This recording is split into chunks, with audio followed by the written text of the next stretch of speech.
po jako akawuwo.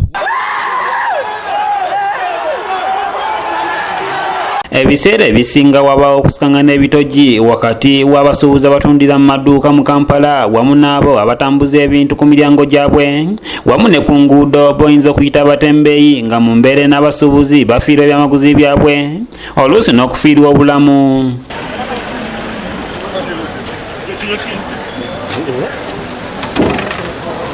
Embeera endabikira nnyo wakati w'abatembeeyi n'abasirikale ba KCCA wabula wadde ng'etteeka ekkadde libadde lirambulula bulungi nti KCCA erina okuteekerateekera abatembeeyi kino nno kibadde tekikolebwa ng'ekibadde kisinga okukolebwa kubakwata wamu n'okubakaliga newankubadde ng'okusinziira ku mateeka gafuga ekibuga teri tteeka likugira muntu yenna kusuubulira ku luguudo wamu n'okutembeeya.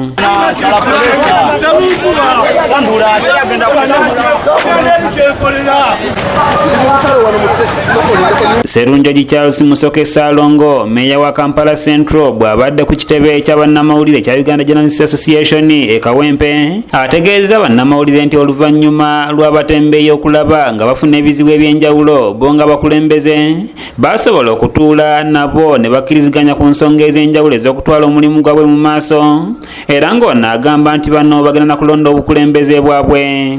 Abavendors bano banakola paka ssaawa 4 ez'ekiro. Abantu bangi bajja kuba mu kibuga kijja kusigala nga kikola n'ekiro. Ebibuga bingi nnyo bikola emisana n'ekiro. Fano kyaffe ekya Uganda wekikolako paka 12 nga baggala enzigi nedda. Ebibuga bisapozi kuggala ssaawa eyo 4-5 gwa kiro ng'abantu basobola. N'olwekyo tugenda bawa obudde obwo. Ekyaya ky'otinga kyo twakkiriziganyako tugenda bawa ebifo. Downtown eri wansi tubawe enguudo ezimu tubawe ne corridors emiwaatu egimu mu kibuga enkuubo ezimu banaakolera. Tunamala tugenda bagenda kwetirawo obukulembeze bwabwe. Buli street ebere n'obukulembeze bwayo, buli street ebere n'obukulembeze bwayo. Obukulembeze obwo tugenda bawo obuvunaanyizibwa okulaba nga tubateeka bantu mujjuzo ku street. Serunjoji agamba nti baatuuka ku nzikiriziganya nti abasuubuzi abakolera ku kkubo wamu n'abatembeeyi si baakuddamu kukwatibwa n'okusibibwa nga basangiddwa bakola egyabwe. Nga basibibwa nga pulezidenti bwe yagamba nti balekerawo okusibibwa ate okuluzinga essente zaabwe abamu balina zirooni okuluzinga ssente zaabwe nga bikaseera enforcement ebakwata ne bawambako ebintu byabwe abamu ne bibulira ddala obutaddayo bifuna. Bwe tunaakola bwe tutyo bannayuganda bajja kufuna essanyu na bano bennyini abalina amaduuka kubanga abalina amaduuka nabo bakaaba entakira bagamba naye tetukola enguudo zijjudde ba street vendor mwe abakulembeze betwalula temufaayo. Bw'otuuka mu kibuga Kampala oyinza okubula oyisa ekigere olw'obuliipagano bw'ebidduka nga mmeeya agamba nti kino bakinogedde eddagala kubanga bagenda kuteekawo ebitaala ku buli nkulungo wamu n'okuggyawo enkulungo ezitalina makulu kuno ssaako n'okuzimba enguudo eziyita waggulu wa zinnazo.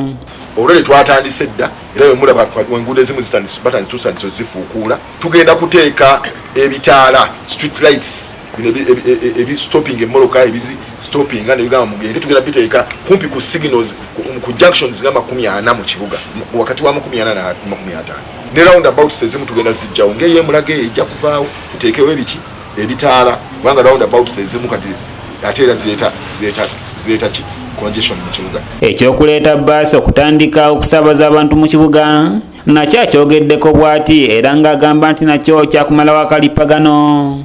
Bbaasi zino tugenda ziwa ku nguudo ezimu tugenda ziwa dedicated lines nga ku nguudo ezimu zirina we ziyita nga bwe toyitawo omuntu wa bulijjo ow'emmoloka oba taxi oba bw'oyitawo bwekusangawo olina ogiviira. Ono agamba nti bo nga KCCA bakola dde etteeka erigenda okufuga ababodaboda mu Kampala.